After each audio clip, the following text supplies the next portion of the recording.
بسم الله الرحمن الرحيم. الحمد لله الذي أنزل على عبده الكتاب ولم يجعل له عوجا قيما لينذر بأسا شديدا من لدنه ويبشر المؤمنين الذين يعملون الصالحات أن لهم أجرا حسنا ماكثين فيه أبدا وينذر الذين قالوا اتخذ الله ولدا ما لهم به من علم ولا لآبائهم كبرت كلمة تخرج من أفواههم إن يقولون إلا كذبا فلعلك باخع نفسك على آثارهم إن لم يؤمنوا بهذا الحديث أسفا إنا جعلنا ما على الأرض زينة لها لنبلوهم أيهم أحسن عملا وإنا لجاعلون ما عليها صعيدا جرزا أم حسبت أن أصحاب الكهف والرقيم كانوا من آياتنا عجبا إذ أوى الفتية إلى الكهف فقالوا ربنا آتنا من لدنك رحمة وهيئ لنا من أمرنا رشدا فضربنا على آذانهم في الكهف سنين عددا ثم بعثناهم لنعلم أي الحزبين أحصى لما لبثوا أمدا نحن نقص عليك نبأهم بالحق إنهم فتية آمنوا بربهم وزدناهم هدى وربطنا على قلوبهم إذ قاموا فقالوا ربنا رب السماوات والأرض لن ندعو من دونه إلها لقد قلنا إذا شططا هؤلاء قومنا اتخذوا من دونه آلهة لولا يأتون عليهم بسلطان بين فمن أظلم ممن افترى على الله كذبا وإذ اعتزلتموهم وما يعبدون إلا الله فأووا إلى الكهف ينشر لكم ربكم من رحمته ويهيئ لكم من أمركم مرفقا وترى الشمس إذا طلعت تزاور عن كهفهم ذات اليمين وإذا غربت تقرضهم ذات الشمال وهم في فجوة منه ذلك من آيات الله من يهد الله فهو المهتد ومن يضلل فلن تجد له وليا مرشدا وتحسبهم أيقاظا وهم رقود ونقلبهم ذات اليمين وذات الشمال وكلبهم باسط ذراعيه بالوصيد لو اطلعت عليهم لوليت منهم فرارا ولملئت منهم رعبا وكذلك بعثناهم ليتساءلوا بينهم قال قائل منهم كم لبثتم قالوا لبثنا يوما أو بعض يوم قالوا ربكم أعلم بما لبثتم فابعثوا أحدكم بورقكم هذه إلى المدينة فلينظر أيها أزكى طعاما فليأتكم برزق منه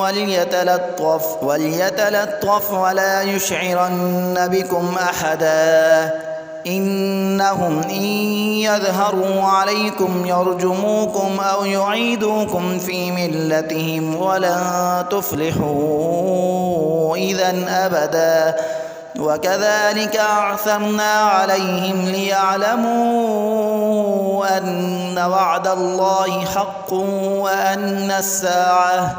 وأن الساعة لا ريب فيها إذ يتنازعون بينهم أمرهم فقالوا ابنوا عليهم بنيانا ربهم أعلم بهم قال الذين غلبوا على أمرهم لنتخذن عليهم مسجدا سيقولون ثلاثة رابعهم كلبهم ويقولون خمسة سادسهم كلبهم رجما بالغيب ويقولون سبعة وثامنهم كلبهم قل ربي أعلم بعدتهم ما يعلمهم إلا قليل فلا تمار فيهم إلا مراء ظاهرا ولا تستفت فيهم منهم أحدا ولا تقولن لشيء إني فاعل ذلك غدا إلا أن يشاء الله واذكر ربك إذا نسيت وقل عسى أن يهديني ربي لأقرب من هذا رشدا ولبثوا في كهفهم 300 سنين وازدادوا 9 قل الله أعلم بما لبثوا له غيب السماوات والأرض أبصر به وأسمع ما لهم من دونه من ولي ولا يشرك في حكمه أحدا واتل ما أوحي إليك من كتاب ربك لا مبدل لكلماته ولن تجد من دونه ملتحدا واصبر نفسك مع الذين يدعون ربهم بالغداة والعشي يريدون وجهه ولا تعد عيناك عنهم تريد زينة الحياة الدنيا ولا تطع من أغفلنا قلبه عن ذكرنا واتبع هواه وكان أمره فرطا وقل الحق من ربكم فمن شاء فليؤمن ومن شاء فليكفر إنا أعتدنا للظالمين نارا أحاط بهم سرادقها وإن يستغيثوا يغاثوا بماء كالمهل يشوي الوجوه بئس الشراب وساءت مرتفقا إن الذين آمنوا وعملوا الصالحات إنا لا نضيع أجر من أحسن عملا أولئك لهم جنات عدن تجري من تحتهم الأنهار يحلون فيها من أساور من ذهب ويلبسون ثيابا خضرا من سندس واستبرق متكئين فيها على الأرائك نعم الثواب وحسنت مرتفقا واضرب لهم مثل الرجلين جعلنا لأحدهما جنتين من أعناب وحففناهما بنخل وجعلنا بينهما زرعا كلتا الجنتين آتت أكلها ولم تظلم منه شيئا وفجرنا خلالهما نهرا وكان له ثمر فقال لصاحبه وهو يحاوره أنا أكثر منك مالا وأعز نفرا ودخل جنته وهو ظالم لنفسه قال ما أظن أن تبيد هذه أبدا وما أظن الساعة قائمة ولئن رددت إلى ربي لأجدن خيرا منها منقلبا قال له صاحبه وهو يحاوره أكفرت بالذي خلقك من تراب ثم من نطفة ثم سواك رجلا لكن هو الله ربي ولا أشرك بربي أحدا ولولا إذ دخلت جنتك قلت ما شاء الله لا قوة إلا بالله إن ترني أنا أقل منك مالا وولدا فعسى ربي أن يؤتيني خيرا من جنتك ويرسل عليها حسبانا من السماء فتصبح صعيدا زلقا أو يصبح ماؤها غورا فلن تستطيع له طلبا وأحيط بثمره فأصبح يقلب كفيه على ما أنفق فيها وهي خاوية على عروشها ويقول يا ليتني لم أشرك بربي أحدا ولم تكن له فئة ينصرونه من دون الله وما كان منتصرا هنالك الولاية لله الحق هو خير ثوابا وخير عقبا واضرب لهم مثل الحياة الدنيا كماء إن أنزلناه من السماء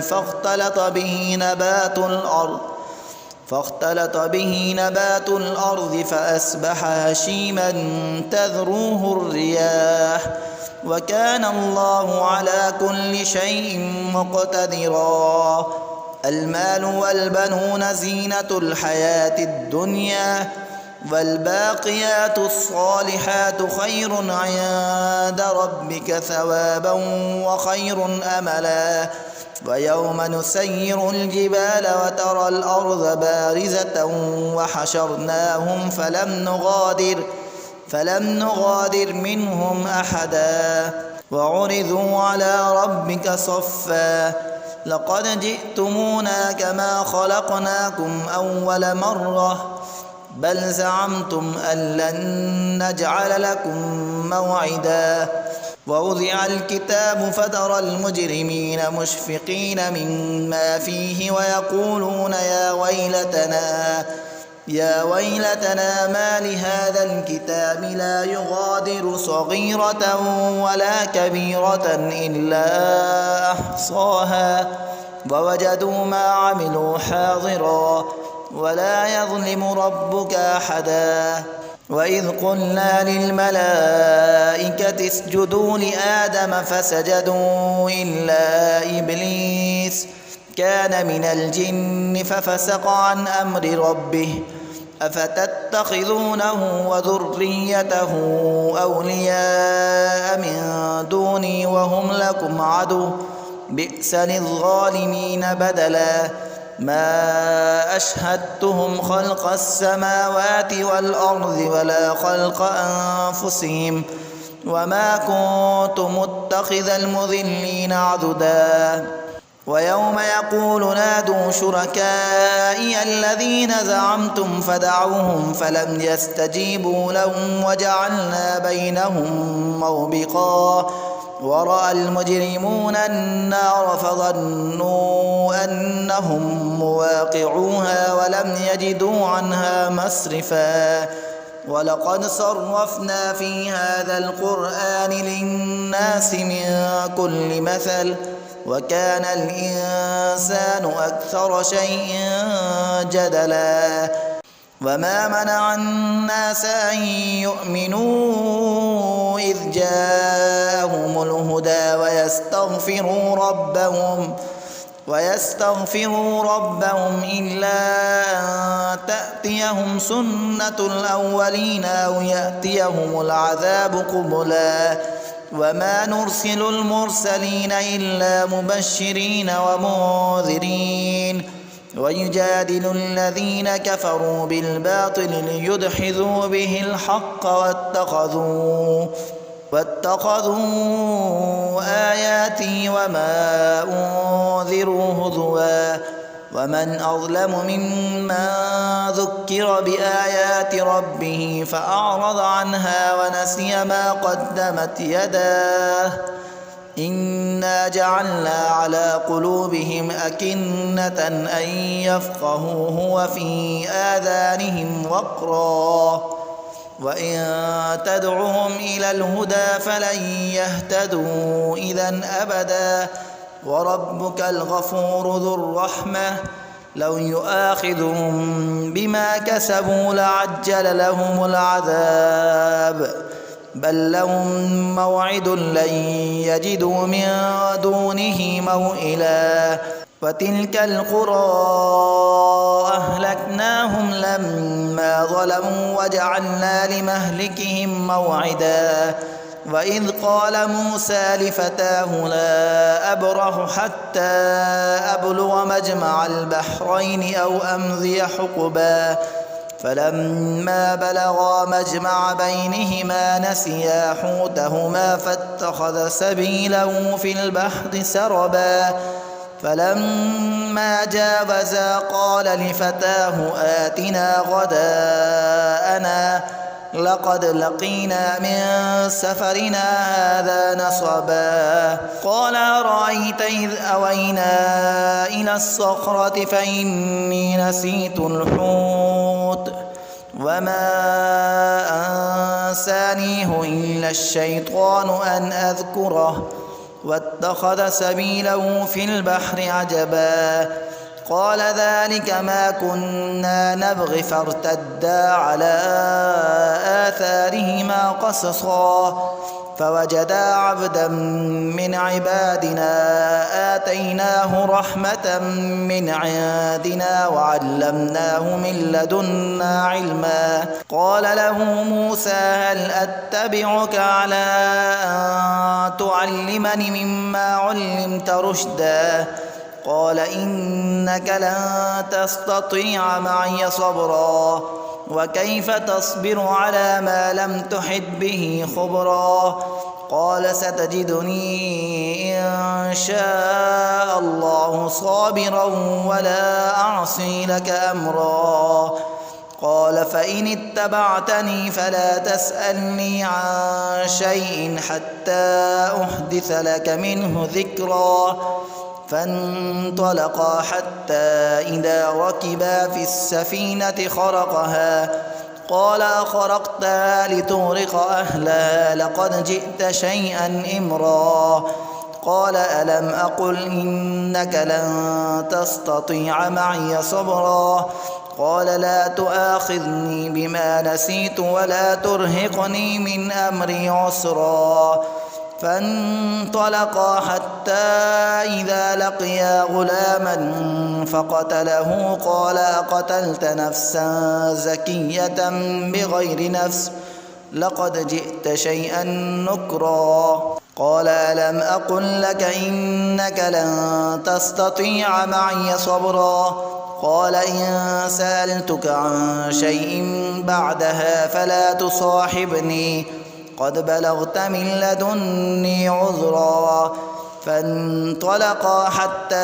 إذا أتيا أهل قرية استطعما أهلها فأبوا أن يضيفوهما فوجدا فيها جدارا يريد أن ينقض فأقامه قال لو شئت لاتخذت عليه أجرا قال هذا فراق بيني وبينك سأنبئك بتأويل ما لم تستطع عليه صبرا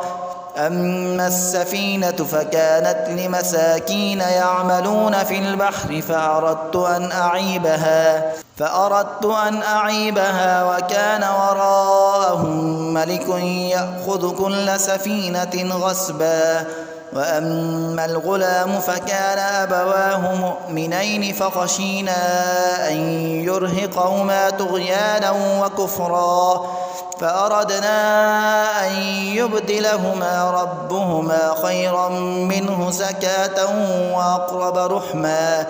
وأما الجدار فكان لغلامين يتيمين في المدينة وكان تحته كنز لهما وكان أبوهما صالحا فأراد ربك أن يبلغا أشدهما ويستخرجا كنزهما رحمة من ربك وما فعلته عن أمري ذلك تأويل ما لم تسطع عليه صبرا. ويسألونك عن ذي القرنين قل سأتلو عليكم منه ذكرا. إنا مكنا له في الأرض وآتيناه من كل شيء سببا فأتبع سببا حتى إذا بلغ مغرب الشمس وجدها تغرب في عين حمئة ووجد عندها قوما قلنا يا ذا القرنين إما أن تعذب وإما أن تتخذ فيهم حسنا قال أما من ظلم فسوف نعذبه ثم يرد إلى ربه فيعذبه عذابا نكرا. وأما من آمن وعمل صالحا فله جزاء الحسنى وسنقول له من أمرنا يسرا. ثم أتبع سببا حتى إذا بلغ مطلع الشمس وجدها تطلع على قوم لم نجعل لهم من دونها سترا كذلك وقد أحطنا بما لديه خبرا. ثم أتبع سببا حتى إذا بلغ بين السدين وجد من دونهما قوما لا يكادون يفقهون قولا قالوا يا ذا القرنين إن يأجوج ومأجوج مفسدون في الأرض فهل نجعل لك خرجا على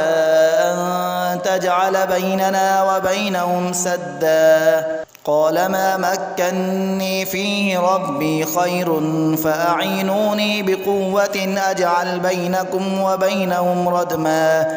آتوني زبر الحديد حتى إذا ساوى بين الصدفين قال انفخوا حتى إذا جعله نارا قال آتوني أفرغ عليه قطرا فما استطاعوا أن يظهروه وما استطاعوا له نقبا قال هذا رحمة من ربي فإذا جاء وعد ربي جعله دكا وكان وعد ربي حقا. وتركنا بعضهم يومئذ يموج في بعض ونفخ في السور فجمعناهم جمعا وعرضنا جهنم يومئذ للكافرين عرضا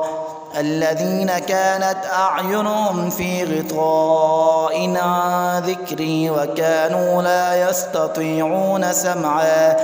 أفحسب الذين كفروا أن يتخذوا عبادي من دوني أولياء إنا أعتدنا جهنم للكافرين نزلا. قل هل ننبئكم بالأخسرين أعمالا الذين ضل سعيهم في الحياة الدنيا وهم يحسبون أنهم يحسنون صنعا أولئك الذين كفروا بآيات ربهم ولقائه